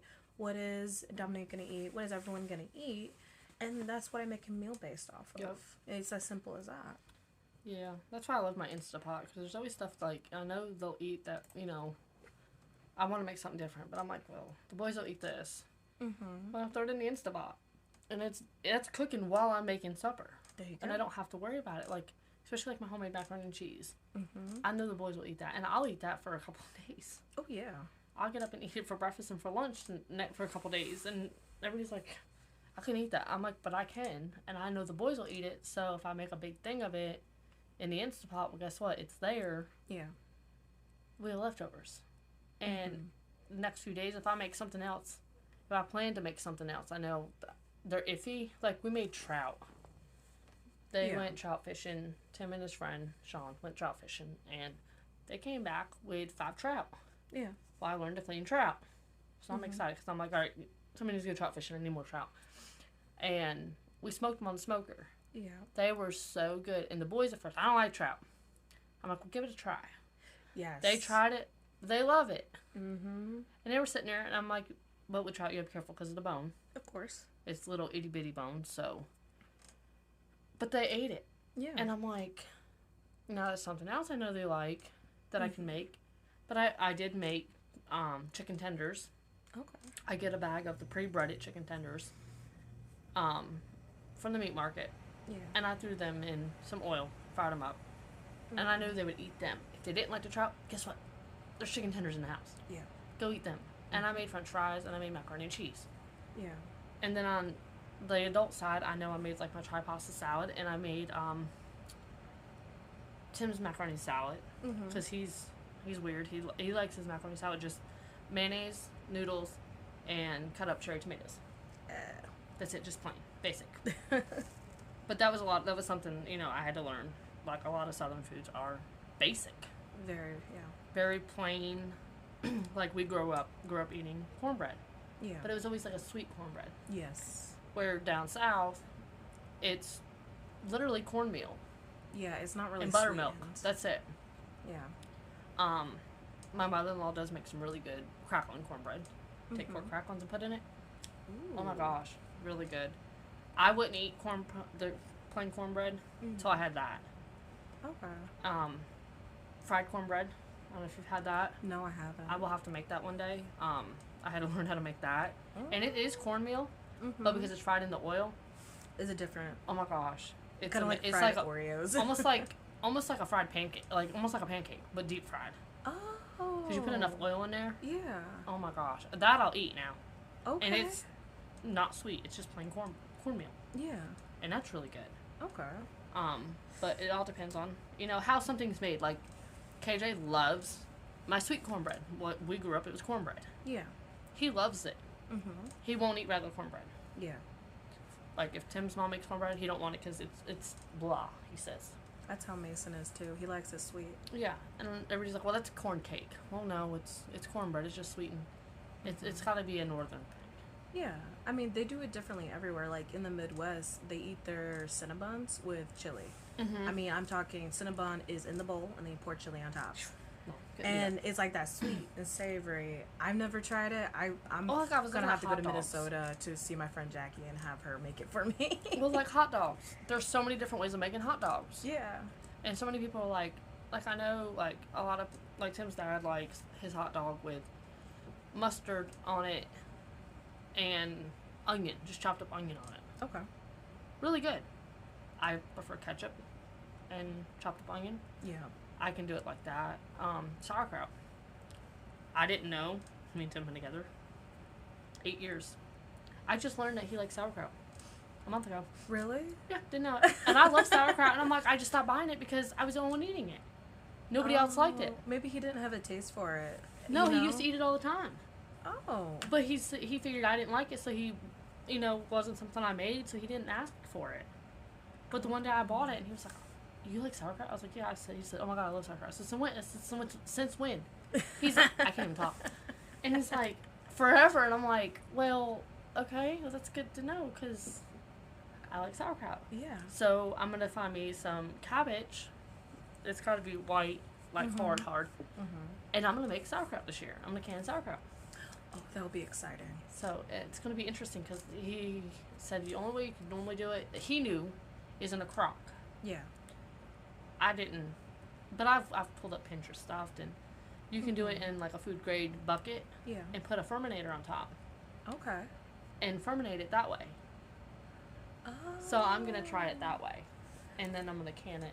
That's a good idea. And see I what comes might have a recipe because last year when I started learning how to make apple cider vinegar, Mm-hmm. I bought 2 books. One is of how to make vinegars that is more like craft vinegars, that is more like gourmet, Mm-hmm. and it's more of a scientific approach. And then I bought a second book that teaches you how to do pickling and fermentation, Mm-hmm. that is not gourmet but is more like homesteady, just Yeah. hey, you're a stay-at-home mom, you want something simple, here you go. Yeah. And that second book that is more less scientific-y, I'm Mhm. sure they have a sauerkraut recipe in And see, that. like, that was something the boys tried the other day because I've never bought it before. Yeah.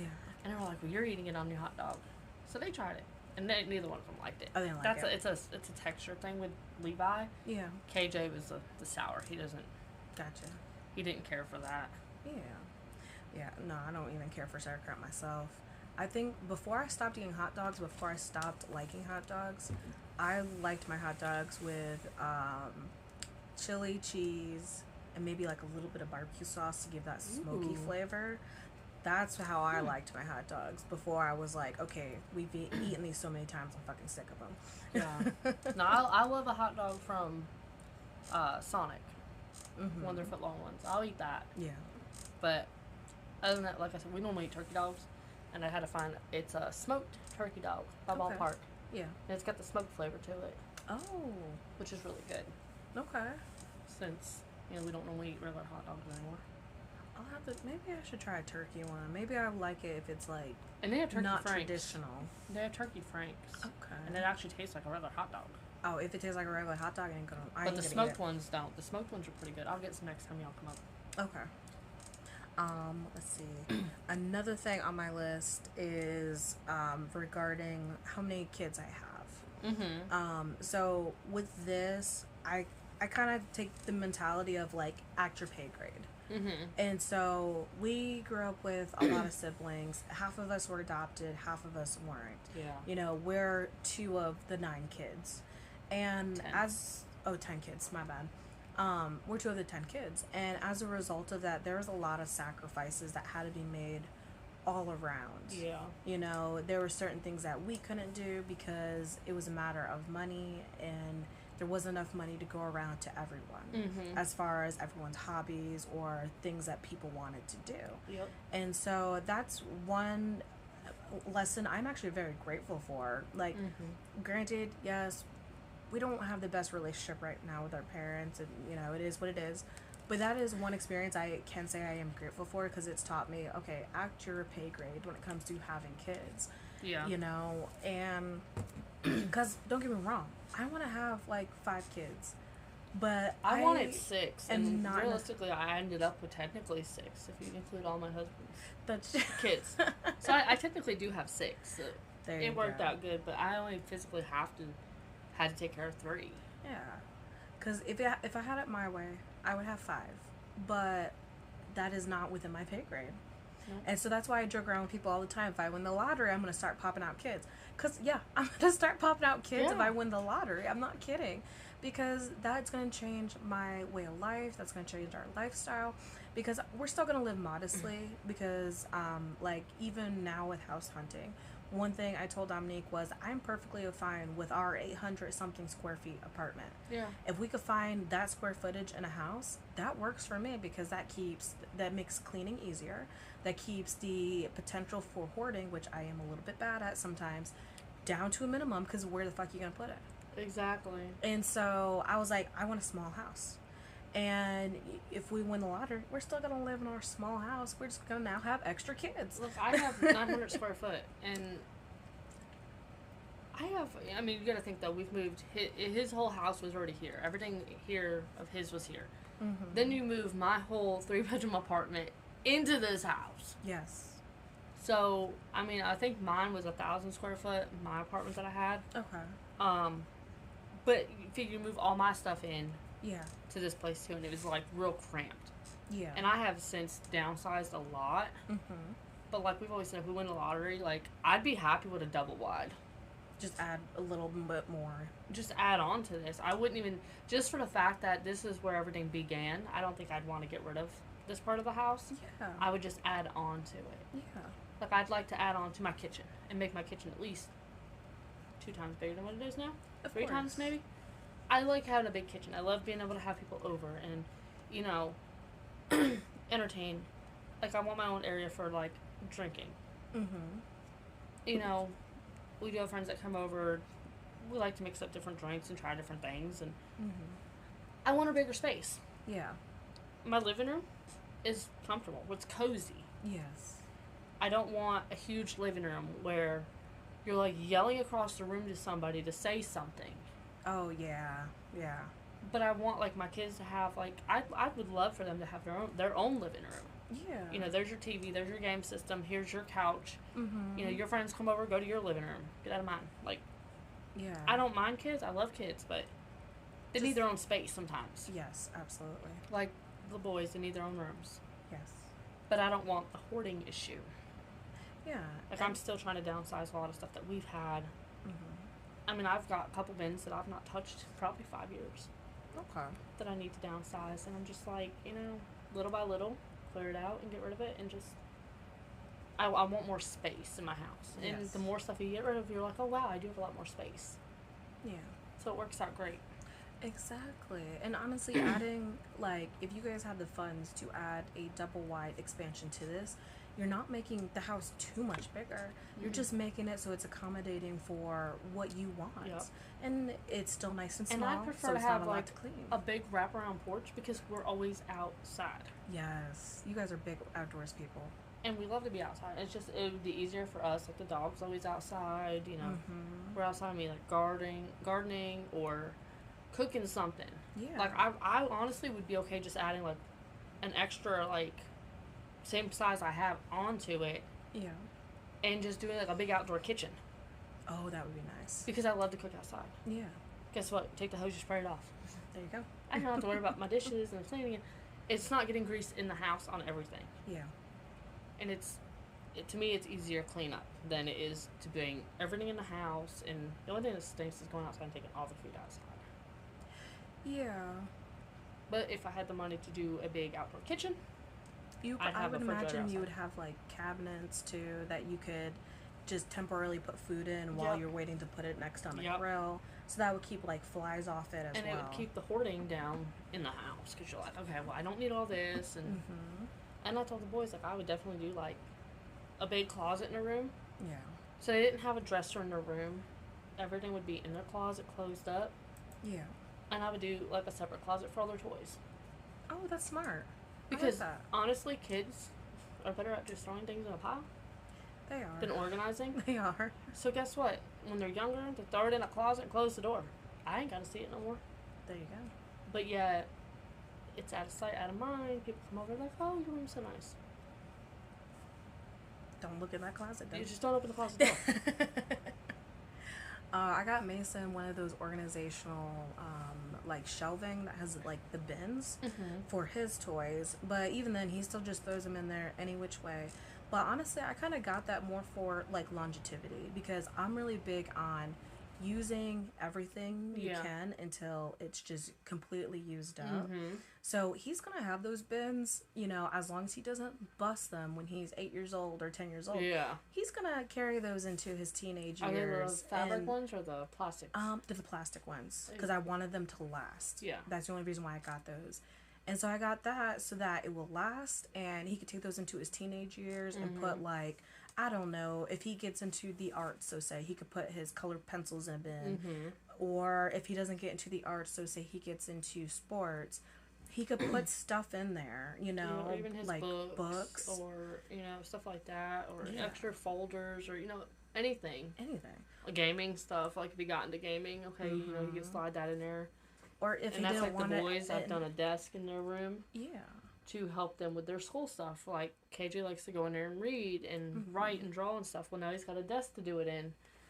Exactly. It'd be easier. All right. Another big thing is financially planning for my son's future now. So since he was 6 months old, he's had his own savings account that every month I put a little bit here, a little bit there. And I kind of basically go in with the mindset of, can I live without this small amount of money? Typically it's only like $5 a month. It's not a lot. And so I asked myself, can I live without $5? Yeah, I buy so much stupid shit every month that is more than $5 that in the back of my mind, I'm like, Jesse, put it back, and I don't fucking put it back. So of course I could live without $5 a month going into his account. Yeah. So since he was 6 months old, that's what I did. And even when we started getting some of those pandemic checks, he would get a certain percentage of those pandemic checks, as well as tax refunds that we got. Because my thing is, I want him, when he's old enough, after he finishes high school, to decide on what path he wants to go to, and I want him to have the finances to help support him if he really needs them. So, for instance, if he wants to go to college, he has some money to send him to college in the beginning. Or maybe he doesn't want to go to college. Maybe he wants to go into the military because he wants some of the benefits that me and Dominique have right now as retired veterans. Then that's fine. Now he has that money to go towards his first vehicle. Yep. So say he wants to join a trade, learn, link up with Joey, his Uncle Joey, and get into plumbing and electrical. Because I'm sure Joey's going to get into electrical within 20 years' time. Oh, yeah. But less. So say he wants to link up with Uncle Joey and Gabe and do some plumbing, some electrical trade stuff. Well, now he has the money to get a good set of first tools, as well as a work truck or anything else that you might need to get into that profession, or even pay for the courses and certifications. Supporting your kid and giving them what you didn't have, I think that's like monumental. Yep. And so that's what we do. We give him a little bit here, a little bit there. When we get the income taxes come in, we give him a little percentage of even that. If I'm feeling real squirrely, I'll give him a little more than I would one month, maybe a little less another month. But he has his own savings that is gaining interest on its own. And we are also looking into getting life insurance policies for all of us. Yeah. That way, God forbid, something happened to me, something happened to Dominique, he would then have that life insurance policy that we would put into a trust. Yeah.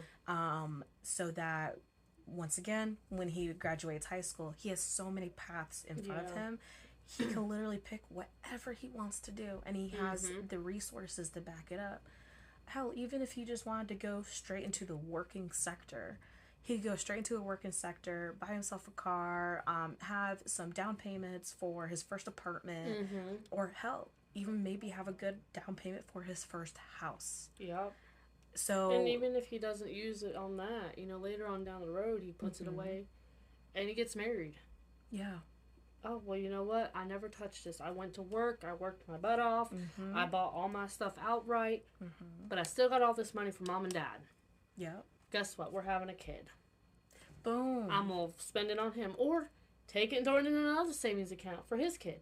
Or even put it into stocks. Like, if he Yep. decides he wants to get into investing. Yep. Because I do plan on teaching him, like, financial strategies and finances, like, at an appropriate level as he gets older. Yeah. So, like, especially in his teens, that's when we're going to start talking about credit. I decided when he gets around maybe 13 Mm-hmm. and teaching him how to build his credit. But, you know, if eventually we're going to talk about investing in stocks. So even if he wants to invest it in that, that would be something good for him as well. Yeah. It's just a matter of planning for that future, giving him his options.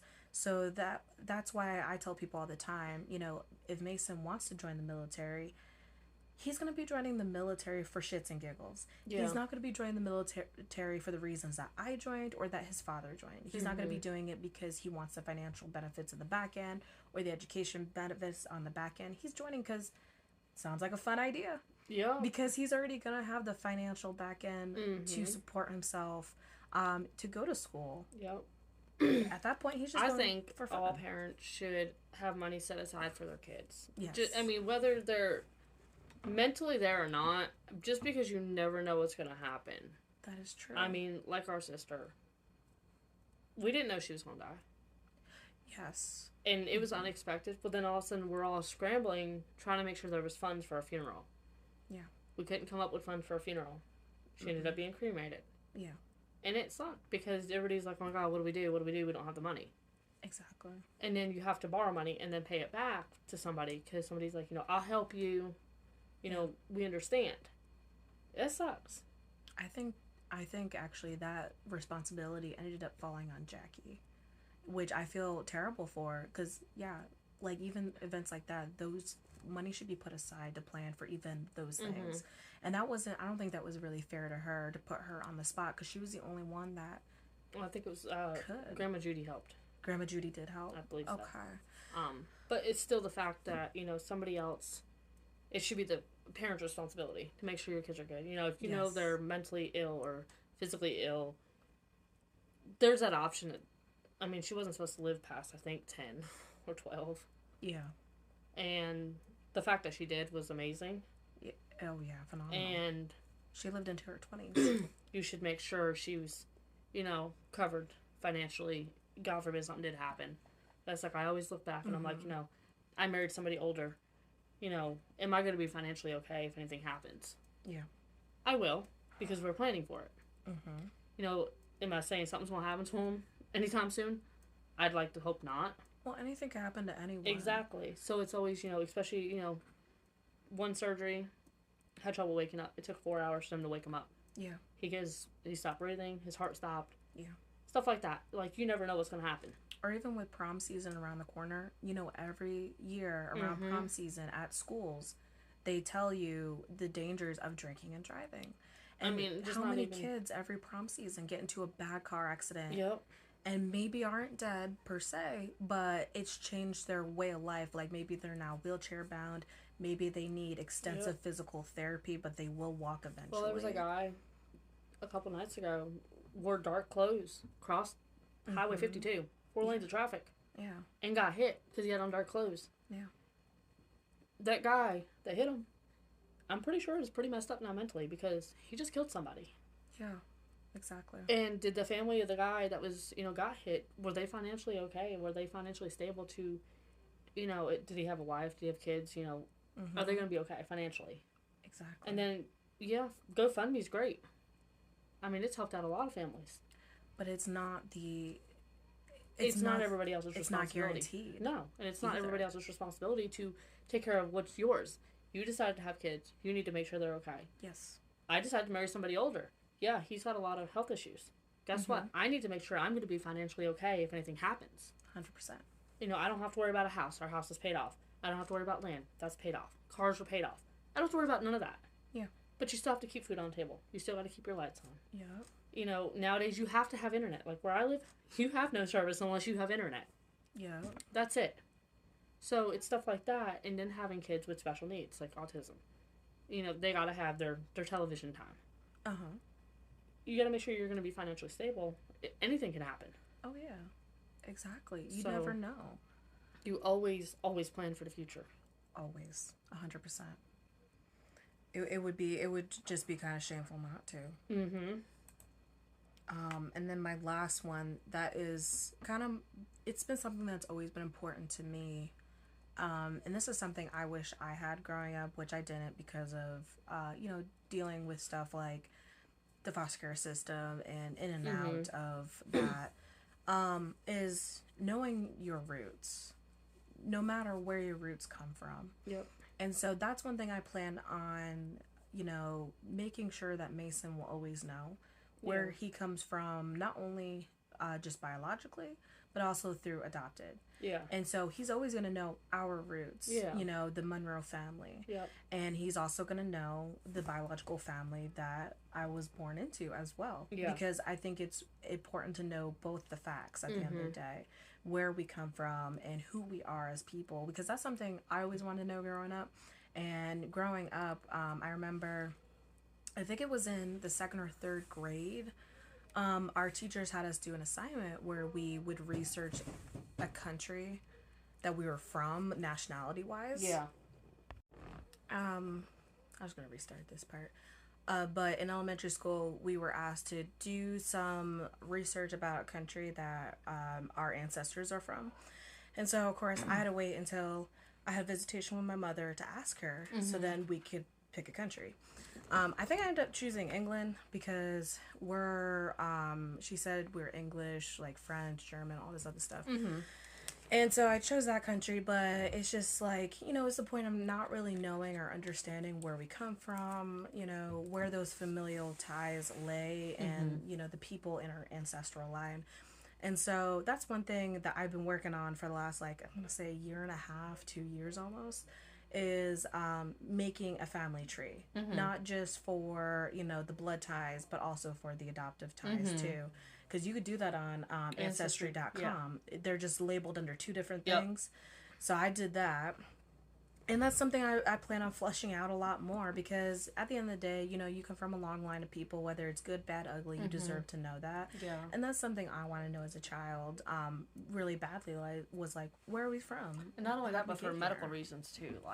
Yes. I didn't know, my biological grandmother on my dad's side had cancer. Okay. Uterine cancer. Oh, no. See, I didn't know that. And my aunt had ovarian cancer. Yeah. Let's say I was in the hospital recently for an ovarian cyst, and it was 8 centimeters. It was huge. And they were worried about it being cancerous. They're like, it doesn't go down in so many days. We're going to do another ultrasound, check it, and if it hasn't gone down, then we might have to biopsy it. And I'm like, oh, great. And then I started calling around because I got in touch with my dad's side. And I'm like, all right, what about this? My mom's side's harder to get in touch with people because they really didn't talk about much stuff. Yeah. But they did have diabetes and stuff. I knew that. My mom had high blood pressure, high blood sugar. Okay, yeah. But I knew stuff like that because I was with her till I was 11 and a half. Yeah. But there's stuff I don't know, heart conditions. I knew my grandmother had some type of heart condition. I don't remember what it was. Yeah. I was 9 years old. But it's good to go back to your roots and try to find, family members. And even on Ancestry, you can connect with them on there. And see, okay, oh, I'm related to so-and-so. I'm related to this one, that one.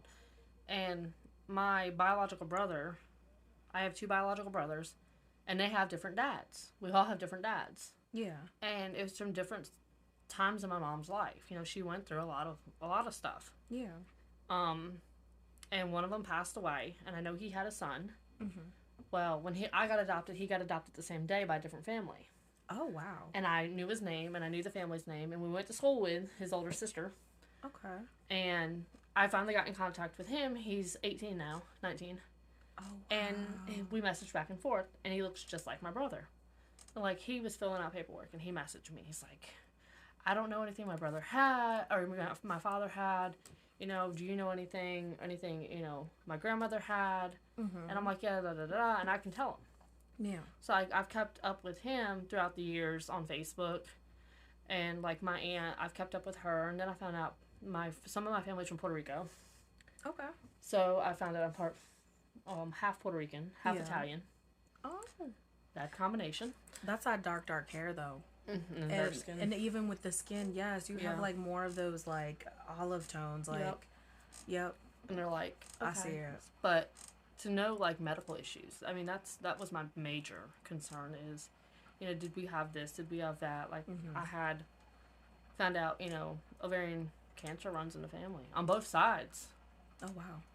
And breast cancer runs in the family. And it's like, okay. That's huge to know. Especially both sides. Yeah. That's huge. Because you're even more of a chance of getting it. Yes, absolutely. And it bothers me. And I'm always like, oh, I got this wrong with me. Now I'm like paranoid to go to the doctor. And I'm like, okay, let's go and find out what's wrong with us. And, like KJ, he understands he has a stepdad. He's the one that raised him. Yeah. But I'm like, you do have a biological father. And I've had to explain that to him and, different things that they've done in their life and different ways they were raised and different foods his Mimi used to make. Yeah. Before she passed away that I've got recipes for. Yeah. And I've made them for him. I've even had to send it to, right after me and his father split, I had to send him the recipe because he was like, I want it. I'm like, yeah. It was your mom's recipe. I don't care. But just to know your background, different, even like foods, different foods that family used to make and stuff like that is always good to know. Yes, and that's one thing I'm working on is our own family recipe book. I have it all digital and online, and whenever I come across a new recipe that I like, I add it to the digital book, and eventually I want to get it, put in a nice hardbound book. But it has some recipes in there that I've gotten from like dear friends of mine. Like it has the sangria recipe that I got from one of my friends, Pam. She's the one that's from Spain, so it's like good sangria. Ooh. And like even though I don't drink anymore, I still have that in there, and then at the very bottom of that page I put a little note of who it's from. Because yes, Pam isn't like family by legal documents or by blood, but she is a very dear friend of mine, and so it's still important to know like, hey, this came from Pam. You probably remember Pam. She was the one that sounded a little foreign compared to all of Mommy's other friends, like and then they'll be like, oh, that's who Pam is. That's where we got the recipe from. Yep. And I think that's important. And I started something similar to that. I have a binder that I've started, and I do that and add different recipes to it every once in a while. Yeah. And like Tim's grandma, before she passed away, she gave me her strawberry rhubarb pie recipe. Oh. And left out an ingredient. And then when I found out what it was, because she had to tell me, because Tim was her favorite grandson that absolutely loved her pie, she told me what it was, and I've not added that to the stuff yet. But I just don't add certain, like I left that secret ingredient out because she promised me, she made me promise not to tell anybody about what it was. So it's not in there, but I'm going to take your idea, like you told me earlier. Of making a code. Making a code of, certain things. Well, okay, there's something missing in this recipe. Let me call my mom and find out what it is. Or, something like that where everybody will know eventually what it is, but they're not going to know in the recipe. If somebody gets a hold of the book, they're going to make it, but it's not going to taste like, and it was something stupid. Yeah. But when you made it, you could definitely tell it's not that. Oh, yeah. You're like, wait a minute, that's not her recipe. But then when you add one little thing to it, and you're like, oh, there you go. Yep. I would say I know some of my recipes for sweet desserts surprisingly involves lemon juice. And like not for some of the usual chemical aspects of it that a lot of people talk about now on TikTok where you need the acid. No, with some of these recipes, the lemon juice just deepens the sweetness of it. Yep. Like, I don't know how else to explain it other than that. Yeah, because most of the time they use it to keep it from turning color, like a fruit or vegetable from turning color. Because that's what I used to use it for. But now it's totally different. It changes, like, the richness of it if you add a little lemon juice and you don't taste the lemon. Or lime juice. Oh, I never tried that. Yes. Yes, lime juice. I have both in my fridge. I keep it in my fridge. Oh, gosh. I used to get the packets where it was like dried lemon and basically it's basically like a little packet like sugar. Oh. And one lemon packet is the equivalent of like one lemon wedge. You can get it in lemon and lime. I used to get those, but I can't find them in the stores anymore. I can only find them online now.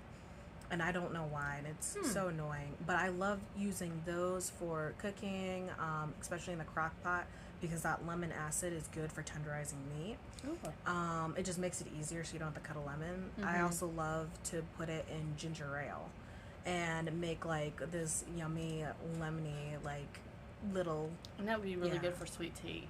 A lot of people that like lemon in their sweet tea. I don't like lemon in my sweet tea, but people that do, I mean, that packet would be easier than trying to, let me go in the kitchen, cut up some lemons for you. Yeah, because you just pop it in your pot, like especially in the morning if you're in a rush, you just grab your cup, pop it in your pocket, and fucking run out that damn door. Hell yeah. I'm always in a rush. I'm always like freaking something. Or you could just leave them in your car because they're now shelf safe. You know, Yeah. compared to, you're not going to leave a lemon in your fucking car.